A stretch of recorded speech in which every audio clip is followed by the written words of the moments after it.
I have been thinking about death lately. My father died when he was 47 years old. I was 5.5 years old at that time. Um, I don't know if my recent conversations about death are necessarily related to that, but there is that realization that, I'm 47 right now, and probably half of my life is already done. And I'm looking back and thinking about the joys, the regrets, the happiness, the wonderful blessings in my life. And it's just a beautiful um, moment of reflection, I think, midlife reflection. There is no morbidity to my thinking about death. In fact, I don't even feel that there is any need for anybody to be afraid about their own death. The death of the ones around, yes, but not their own, because we, the living, live with the burden of the ones, the memories of the ones that we have lost. And I'm thinking about the people I have lost in my life. I have some amazing friends that I lost during COVID. People that were very close to me have gone on. And I know life is like a bell curve. Right now, I'm in the middle of that bell curve, and everything is kind of centered. But then, as all bell curves go, at some point, things will go slowing down and sloping down. And what that means is I'll have a bunch of people I know start falling away very quickly, and then it'll be my time. But why am I thinking about death at this point in time? It's simply because I am asking myself, if I have crossed half my life and I have half of my life ahead of me, what is that I can do going forward with all the awareness that I have created in my life and all the things I have learned so far? What can I do to move forward with less regrets? And I think the first thing that comes up for me is to break some of the stories that I have built up in my life so far. And I remember when I was young, the greatest impact on my thinking was this thing from my saying from my mother: what will the world say about us? And there are people who will speak ill of us, and we should never get into a space where people talk ill of us. And I'm thinking, who really has the time to go thinking about somebody else all the time? Yes, there are judgmental people. Yes, there are people who will come and poke their noses into our jobs and say, this is how you should do it, this is how I did it. And you know what? These are the people who we should pay the least attention to. They don't matter. People who pass judgments on you, but people who were not willing to step up for you when you need, are the least of your concerns. So just ignore them. Don't even think about them. That's what I'm hoping to do going forward. The second realization I'm having is I don't need 200 friends.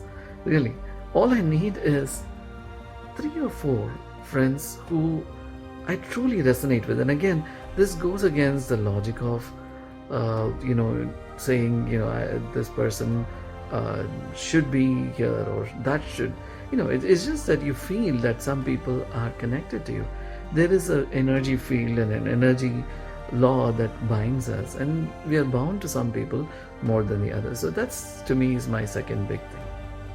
And the third thing that comes up for me is not to live by too much expectations. And what I mean by that is we're kind of in this space where we are dictated, our lives, our happiness seems to be dictated by the social context of our life. Unless I achieve X amount of dollars in my life, unless I do so many hours of work, unless I have so many degrees to my name, unless I have this, and that makes absolutely no sense. Because if I were born about 50 years ago, this whole story would be different. If I were going to be born 50 years from now, this whole story is going to be different. So what am I measuring myself against? And Number four, that leads me to number four. My happiness is my choice. Yes, I'm a product of my circumstances. If I don't have food, if I'm living in a war zone, and if I'm surrounded by people who will, stab me in the back at any given point in time, yes, there is no room for happiness in the context that I'm enjoying it now. But that doesn't mean that I can live all the lives, all the different experiences I could have. I am here right now, living through my experiences. What I'm having right now in my life is probably somebody's version of paradise. And it could also be somebody else's place of saying, that's not full enough, So I think we shouldn't really give attention to the expectations of our social context. The happiness that we have in our hearts is eternal. It's timeless. It's boundless. It's a choice we make moment by moment. That's why I can see children in Gaza who are in the middle of war-torn zones, playing with kites and laughing and giggling in the middle of their hunger and their starvation. So the childlike heart, without stories, without being bound by the expectations of life. And I think the next big thing that comes up for me in terms of what I should be doing and what I hope to be doing going forward with my life is to live moment by moment.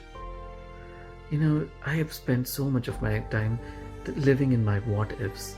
What if it was? What if it were? And I should have. Regrets and aimless hope doesn't matter.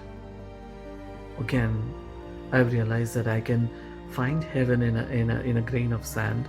I can find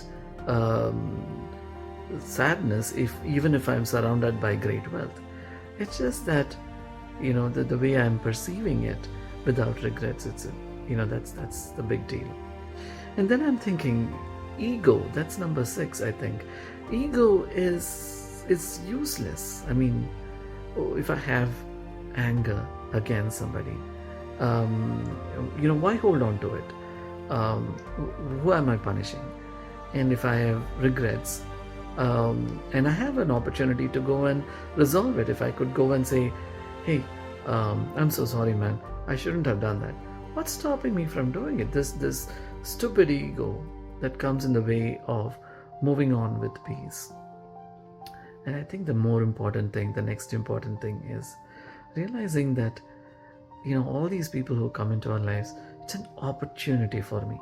Just being here on this planet is an opportunity for me to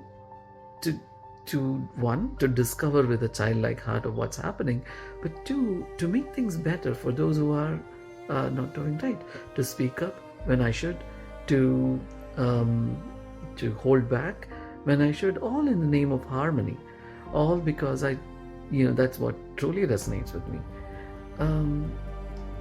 And then the next thing I'm realizing is time being the biggest gift.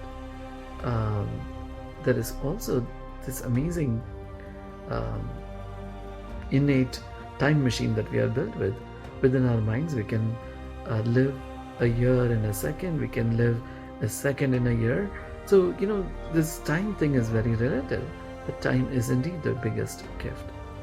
So, I am asking myself, what can I do with time most effectively? If I want to spend it in somebody else's dreams, somebody else's stories, YouTube, or watching a movie, whatever, right? So all this fantasy, escaping from what truly is. I think I'm wasting my time if I do that. So instead, if I would probably spend more time looking at nature and not feeling guilty about staring at a blade of grass for an hour. I think that's essentially what I would probably do differently in terms of time. And again, every day new realizations, new thoughts keep coming up, but this is what stands out for me right now in this moment. And hopefully that triggers some thoughts about your own mortality as well. Not to look at death from a sense of fear or from a sense of loss or from a sense of dread, but from a place of, that lets me know that there is a time point when things come to an end. And it's not an option, it's a reality for everything that is life. Again, I'm going to end with this one question that somebody asked me. If you knew the exact time of your death, if you knew that you were going to die tomorrow or in a week or in a year at this particular day, what would be different? How would your priority shift? Something for us to think about. Thank you.